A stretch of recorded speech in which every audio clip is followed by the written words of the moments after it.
In this video, I'm going to be talking about the pros and cons of Metro 2 versus consumer law-based disputing to help you decide which one is the right one for you. Let's begin.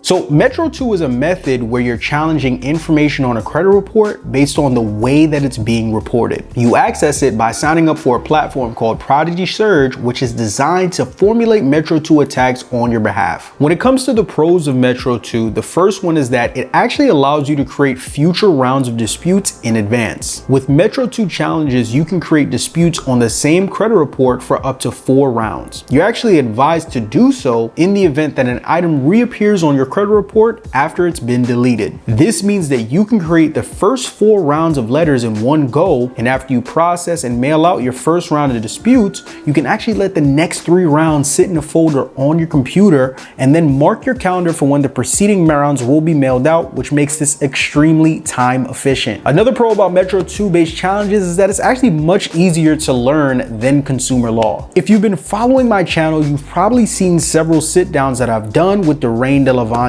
who is a consumer law expert. However, his expertise and knowledge in consumer law didn't come overnight. It actually came from years upon years upon years of studying the laws to find out what protects us as consumers against the credit reporting agencies. Now, I'm not saying that you have to get to his level to start using consumer law in your disputes against the credit reporting agencies, but to truly understand the laws and how to leverage them takes time. Now, on the other hand, with Metro 2 disputes, this isn't the case. Now, there is a learning curve, but it isn't as steep as consumer law. So there are different attacks that you need to learn, like Super Tree Shaking Wave, What Would Rodney Do, Pauls, and many more, but you would mainly need to learn how each attack works, and once you figure that out, you're ready to go. Now, let's get into the cons. The first one being is that, to be honest with y'all, it's expensive. So with Metro 2, there's something called general attacks, or GAs, that you're actually required to buy in order to process disputes with Prodigy Surge. Now, when it comes to Metro 2, every dispute you process is gonna cost you about 1 GA, which is about $15 a piece. Then after you purchase your GAs, then you have to worry about mailing. Depending on the kind of attack that you may use, there are certain attacks within Metro that can generate anywhere upwards of 10, 20, 30, 40.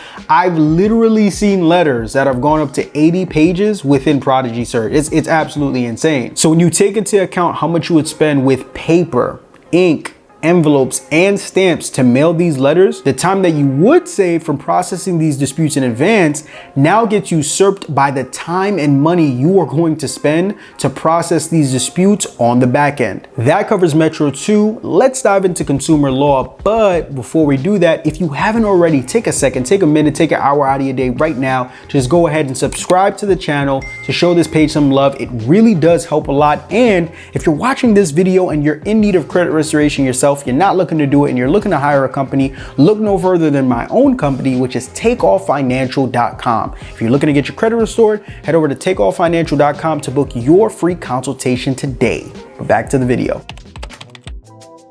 So with consumer law, you're essentially using the laws within the FCRA and the FDCPA to challenge negative items on your credit report. Very simple. Now, the pros to using consumer law is that when it is utilized correctly, it can be extremely effective. Why? Well, because you're using the laws that protect you as a consumer to challenge the accuracy of these items that are on your report. And if the items that you're challenging aren't accurate, then by law, they must be deleted. When it comes to consumer law, there are laws that you can use to challenge bankruptcies, hard inquiries, collections, charge-offs, late payments, and so much more. And when you know exactly which laws to use in your dispute, you're going to be able to get consistent results for yourself. Another pro of consumer law is that it's actually more cost effective than Metro 2. So the average consumer law based dispute isn't more than 2 to 3 pages, depending on how many accounts you're challenging in a letter. So a lot of the hassle of paper, envelopes, stamps, ink that you would deal with for Metro 2, you actually don't have to deal with when using consumer law. But now let's get into the cons. As I mentioned earlier, the learning curve for consumer law is steep. There is so much to learn when it comes to how the laws work, right? Even for myself, I don't feel like I'm a lick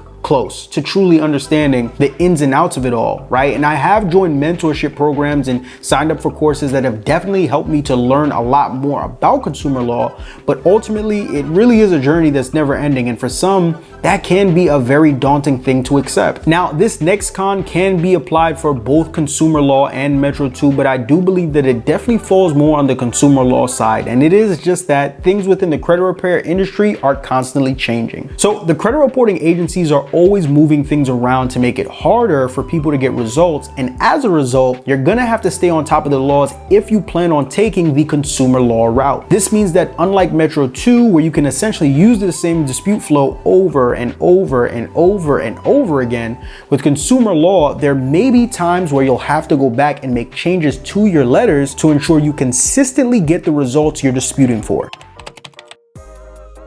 But ultimately, when it comes to the final verdict of Metro 2 versus consumer law, who wins? Well, I'm gonna give the edge to consumer law here. Yes, as I mentioned before, the learning curve for consumer law is steep, but through my own personal experience, I have been able to accelerate through that learning curve through things like mentorship and connecting with other people who are consumer law experts. Now, they're both effective, but personally, I've found consumer law to be a lot more effective for getting me results for myself and for my business. I'd say for you, give them both a try, see which one works best for you, and you'll be able to decide between Metro 2 versus consumer law. That's all for this video. Subscribe for more. Peace.